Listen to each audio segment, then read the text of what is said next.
All right. Well, first off, thank you everyone for joining us on this Sunday, and taking some time out of your busy schedules to hop on.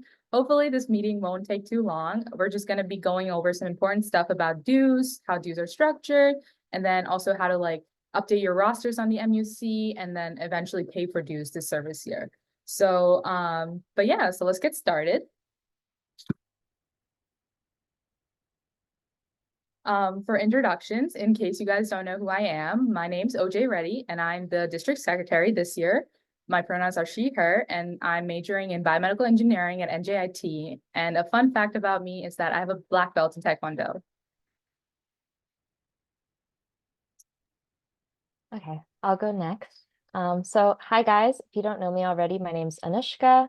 I'm an incoming senior at NJIT. I'm majoring in biochemistry. My pronouns are she, her. I'm the district membership development and education chair this service year. And for a fun fact, I play the violin. Hi everyone, I'm Marianne. I'm this year's district fundraising chair. My pronouns are she, her. I'm currently majoring in health science, and a fun fact about me is that I volunteer at a local station as an EMT.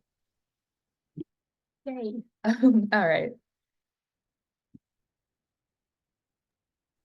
Okay, so just starting off with the dues structure, if you guys aren't familiar with it, the international dues for the 24-25 year are $32. This is with the 848 increase, and then it's gonna increase by $4 the following year for 25-26 to $36, and then it's gonna increase to $8, uh increase another $8 for the 26-27 year, and then we're not really sure if they're gonna keep increasing it after that.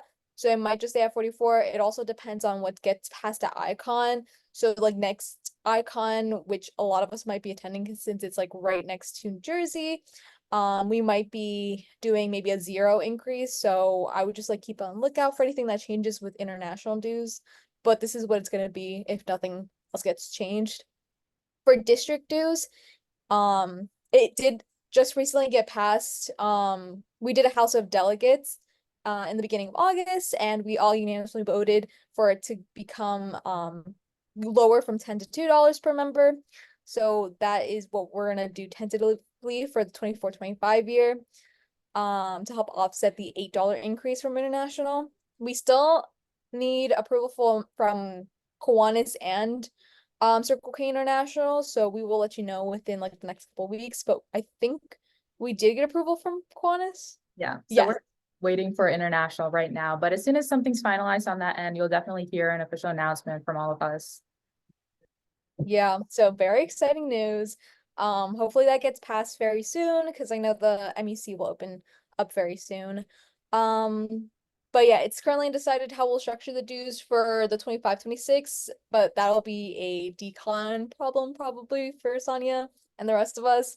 But currently our dues are $34. And so, thank you, Marianne. But so mainly, the focus of this webinar is going to be on the Membership Update Center, which we like to call the MUC or MUC for short.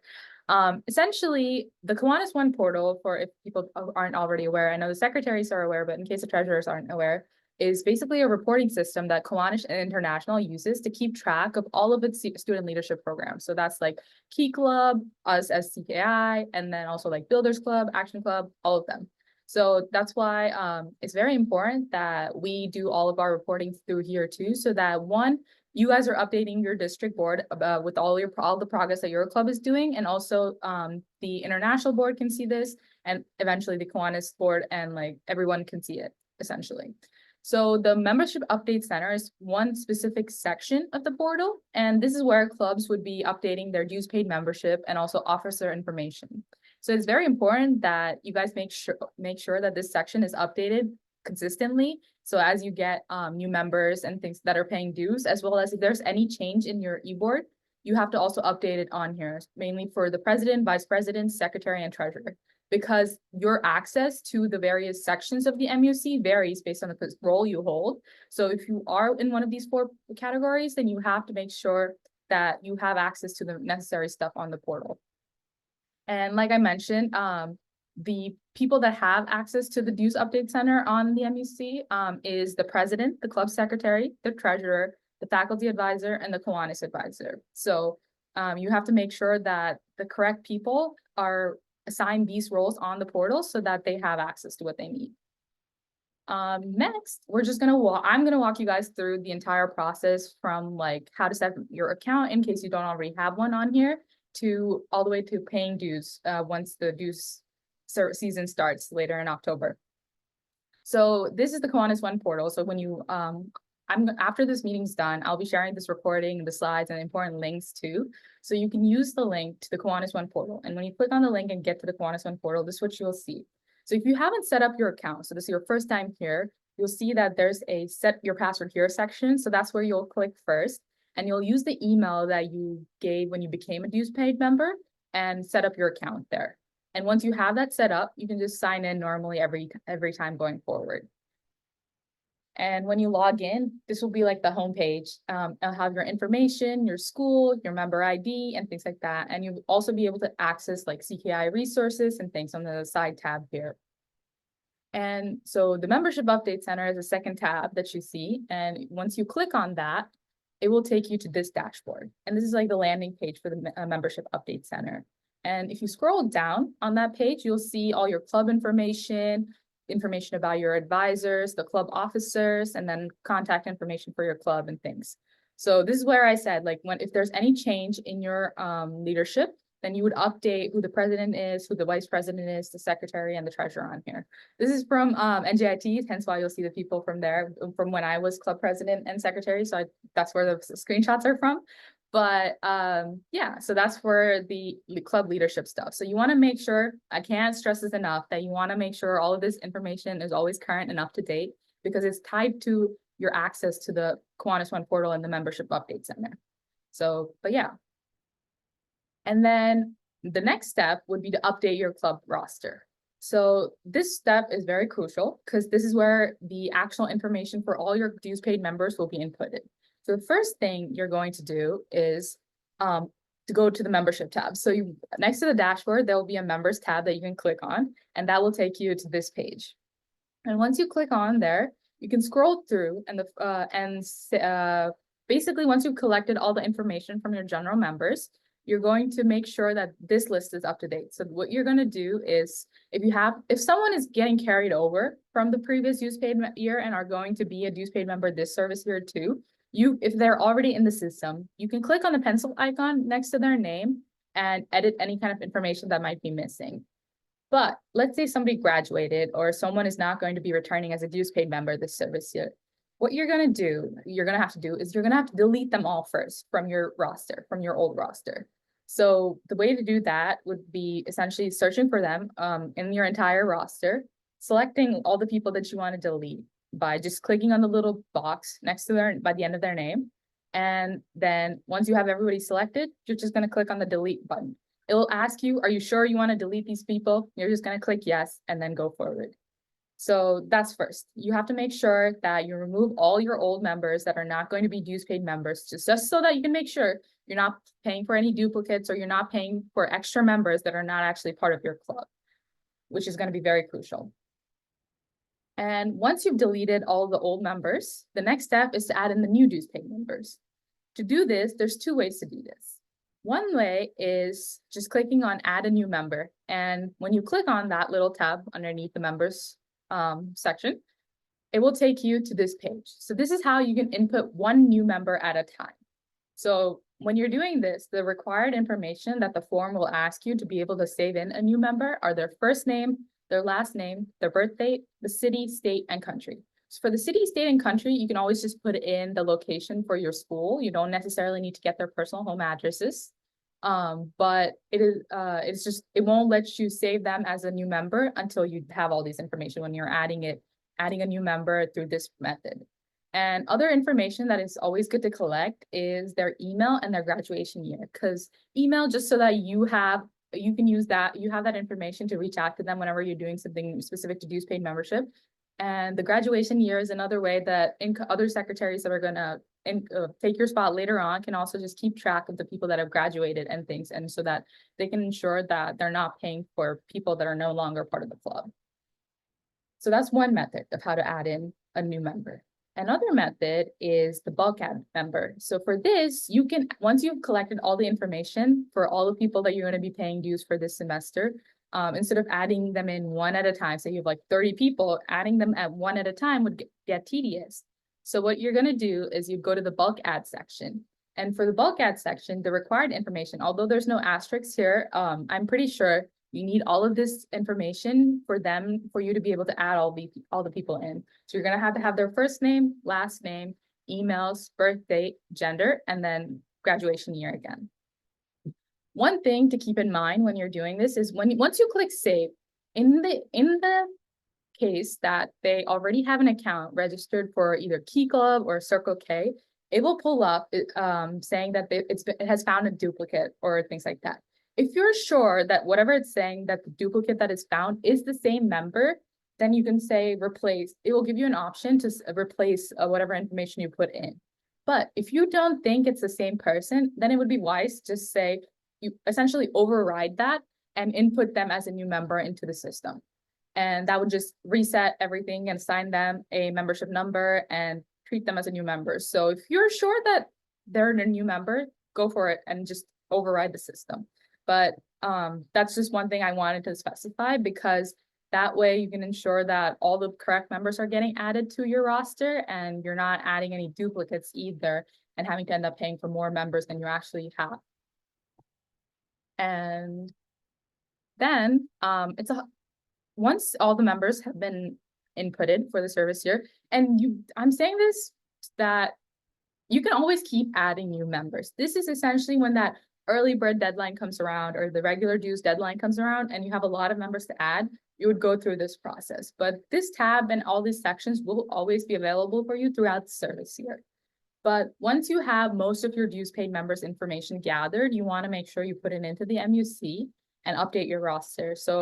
And once the rosters update, around here, you'll get a little, it will say finish update roster complete, generate invoice. You can't see the button here, but when it is due season, it will pop up on this section. And once the secretaries have inputted all the information that they want to at that point, you would just click generate invoice, and that's where the secretary's task comes to an end. Once you've done that, you would inform your respective treasurers that all the roster has been updated and that the invoice has been generated and they can pay for the dues then. So to pay for the dues, the treasurers would have to click on the finances tab of the MUC, and that will essentially pull up a page like this because with an invoice and everything. This won't show up on this page until the secretaries click generate invoice essentially. And once the invoice has been generated, to pay for it, all you have to do is click on the specific invoice. Say you entered multiple people at different times or something. You might have multiple invoices, but usually you'll only have one. And so you would click on the invoice you want to pay for, and there's two ways you can pay for it. One would be to pay by credit card online, or you would pay by through a check via mail once you print the statement. So whatever your club decides to do, that's something specific to the clubs, how they want to pay, but that's the responsibility of the treasurer to complete. So they would be the ones in charge of actually paying for the dues. And I know that was a lot of information. It was a lot. I went through it pretty quickly. So if you have any questions at any point throughout the process, you can always reach out to me, the district secretary, or also the district treasurer, Ariel, who couldn't be here today, but I'm sure the treasurers will get to meet her at some point. But yeah, just a quick rundown of the entire process once again is that the first thing the secretaries will do is they will log into the MUC and then update the roster through the steps that we just talked about. Once the roster is finalized, you click roster complete, print invoice. You'll have a button on the top of the screen, like I said, and just click that. And once that's done, you would let the treasurers know that you've completed updating the roster and that the invoice is ready. And then the treasurers can go on there. If you haven't accessed the MUC and it's your first time going into it, then you would have to set up an account. But if you've already logged into it, then just go ahead and log in and then go to the finances tab of the MUC and then pay for the invoice. And then last thing that I want to specify is that you want to keep using the MUC to add members, because that would help district also keep track of all the dues paid members, so that whenever we're having our district mailings, circlings, all of that, they can be sent out to all the dues paid members in the district. And another thing is, like I said already multiple times, but as soon as a new officer gets elected, so this doesn't necessarily mean during the service year, but when all the clubs hold elections towards the end of the service year, once you have elected the 4 specific roles, the president, vice president, treasurers, and secretaries, you want to make sure that they're also updated in the MUC. Because if I go back real quick, if you notice on the dashboard page, it says underneath club officers, it says 2024 to 2025 current year, right? If you click on that section, that you'll get a little drop down to when the service year is coming to an end. And it would say, like, for the next service year, it would say 2025 to 2026. So you can over input people's information for these positions before the service year comes to an end. This is so that when the service year does come to an end and you transition to a new e-board, you can ensure that your new e-board doesn't lose access to the MUC, and that won't stop them from like paying for dues or also just sending in their MRFs and things. So this is just helps keep the chain of continuity intact. And if also there's ever a change in your advisor, be it Kiwanis advisor or faculty advisor, you can email member services, and then they would update that, because you can't update those in 2 categories on your end. So you just have to reach out to them with the email that's listed on that page. And another thing is, I can't stress enough that this is a process that the secretaries and treasurers have to work together on, just because there's 2 distinct roles that just overlap for this specific purpose. And another thing is that I would really stress to the secretaries to just keep reporting your fundraising dollars raised on the MUC too, because this would help district also keep track of how much money we're raising for Brick by Brick as a district in total. So if you're not aware about these totals, just reach out to your treasurers and ask them, hey, how much is our club raised this month for our Brick by Brick? And then make sure that you report that on the MRS when it's due for each month. But yeah, and this again is just so that we have an accurate record, and if at any point in the future someone needs to look back on these data points for any reason, it will all be in the system. All right, so planning for dues. I know the dues increase isn't really gonna like feel like an increase this year, but this is, I guess, also planning for the future when we do feel the increase. So just some tips and tricks. Meet with your executive board and ask for their input. They should be like a sounding board to you guys. If like you have any ideas you want to run by them, they usually can offer some just like ways to make that idea a little bit better. I did say you never know what an idea can turn into with a little refinement. So it's always just good to keep your board in the loop with what you're planning for dues, especially the president, since the president has probably been there for like the longest. You also don't need to pay for members' dues with like the entirety of your budget. Like just a little can go a long way. I know for Stockton we do cover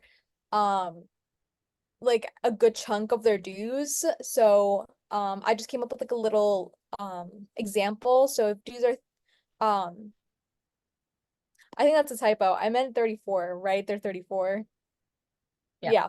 We can change that when we send it out. But dues are 34. That is a typo. So if the club is able to help like pay $12 of it, then they would be able to pay 22. Member only pays $22 instead of 34. But while like $22 is still a lot, it's definitely a lot less than 34, and members are still more willing to pay that lesser amount. Just something to think about with it when you're fundraising. Any of that, like the budget you do fundraise or any of the money you do fundraise can go straight to like maybe spreading it out through each member and seeing all that. But you'd have to, secretaries and treasurers and presidents will all have to talk to each other to see what works best for your club. So since like the amount, like I mentioned before, isn't changing for this year, you can start planning for like the next administrative year to like help set up the next e-board with as much support as possible.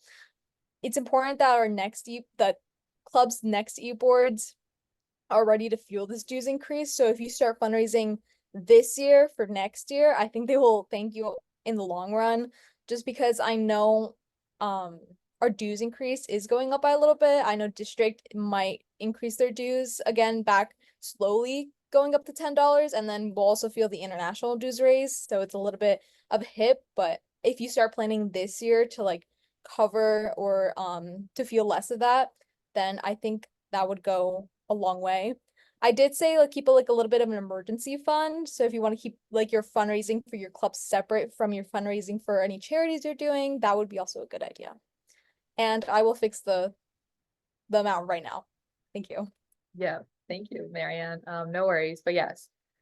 It's just the best we can do is prepare for the future in advance so that there's always room for improvement later too. But yeah. Okay, so when speaking about dues to prospective members, one of the most important things to mention are the many benefits that go along with being dues paid.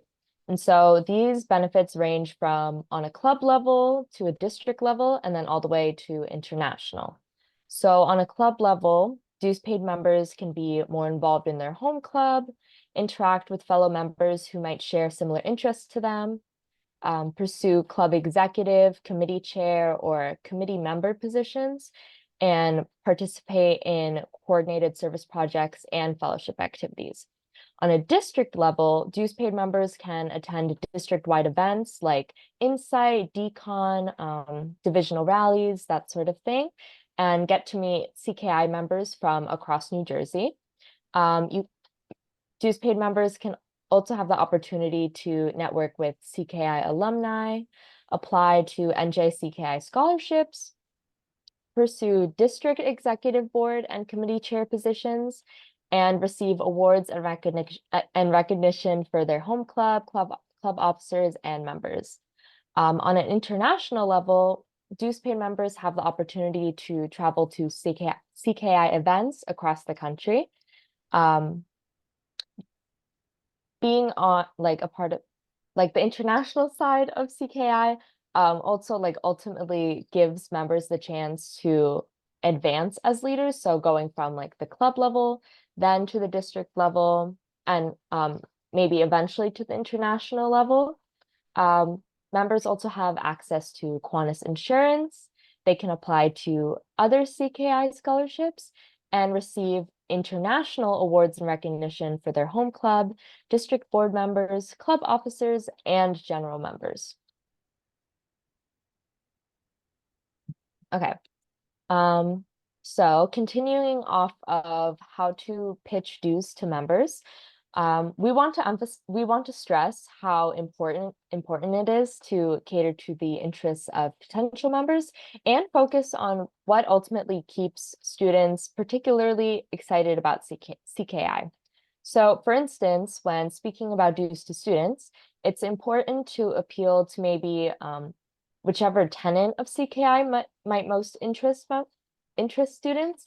So for example, if a student is most interested in service, if you want them to hopefully be a dues paid member, you can mention the large scale district or divisional projects that maybe like you have participated in the past, or maybe upcoming events that they would be able to participate in during this service year. Also emphasize how far the cost of dues can go. So if dues for this service year may cost $34, but members can ultimately have the chance to attend various events on all levels of CKI. They can apply to scholarships. Members also have the ability to make a global impact by supporting different charities or initiatives like Brick by Brick, as well as within their local communities. And ultimately, all of these positive aspects that I mentioned about Circle K are ultimately what make the Circle K experience very different than what a student would receive from many other student organizations on their college campus. So that aspect is also can also be like particularly enticing to potential members. But yeah, that's really the main gist of the information that we had. We can't stress enough that there are plenty of benefits to being a dues paid member. So everybody has to do their part of like essentially recruiting more members just so that in the future we would also be able to shoulder the cost of the dues and things like that. But at the end of the day, dues are really worth it to pay for because of the benefits that do come with it and the recognition that comes with being part of an organization that does have such a positive impact all over the world. But I know there was a lot of information that was thrown to you guys today. So do you guys have any questions for us right now?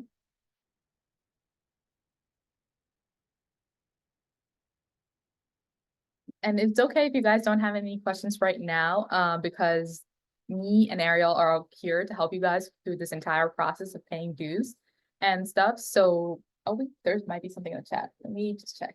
I have too many tabs open, so. Oh, it's just Shayna. Thank you, Shayna. But yeah. So, am I forgetting anything, Anushka, Marianne, that you guys want to add real quick at the end?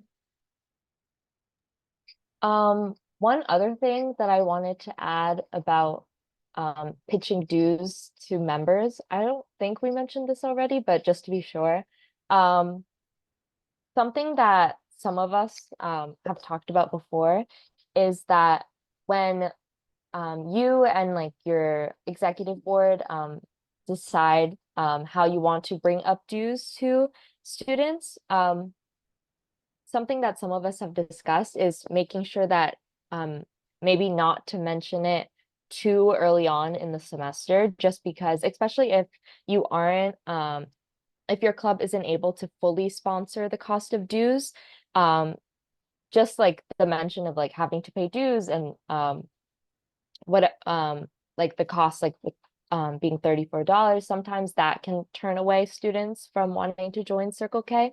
So just making sure that when you're working with like you and your club are working together to plan for the fall semester, just making sure that you're thinking carefully about when you decide to bring up dues. But yeah. But yes, that's really the main gist. But some important deadlines that are kind of good to keep in mind when it comes to the dues is that, like Anushka mentioned, it is important that you don't necessarily advertise this too soon, just so that you don't turn members away and you rather like ease this in. But definitely by October 1st, you want to like start collecting the information for the dues paid members for the various stuff that the membership center update center requires and collecting the money and things so that you can deposit it into the various accounts that you need to before you can make payment. And then the early bird deadline for dues is typically November 1st. And so that just means that there's a better benefit of just getting in your dues early. And so you don't have to worry about them later in the service year. And the other deadline, I believe, to be in good standing would be by November 30th or December 1st. I have to double check that deadline, but closer to the due season, you'll definitely be hearing more information about these deadlines from both me and Ariel. So you don't have to stress out about this, but we just wanted to share this information with you guys ahead in time because right now, as the secretaries know, the membership update center or the Kiwanis One portal in general is shut down to update all the things that need to be on their end, and especially with the dues increase and our district dues decrease and all of that, so that you guys end up paying for the right amount. But it has been shut down since August 15th, and it's going to reopen, I believe, September 9th. So until then, one thing that can be done on all the clubs end is just to prepare for this so that when the time does come, you guys aren't blindsided by any of this or are very or have trouble with just like navigating through this, because it is a lot of information and it can be stressful, especially if it's your first time doing it. So I just want to stress that if you have any questions about the process at any point, just do not hesitate to reach out to us because we'd be more than happy to help. We can get on a quick call and chat about it, or if it's a quick question, either email me or text me. I'd be more than happy to help you guys with it. But yeah, those are really the main things that we had for you guys today. So thank you for attending. It really means a lot that you guys took time out of your Sundays to just hop on for a little bit and we're able to just sit through this presentation. So thank you for that. I'll stop recording.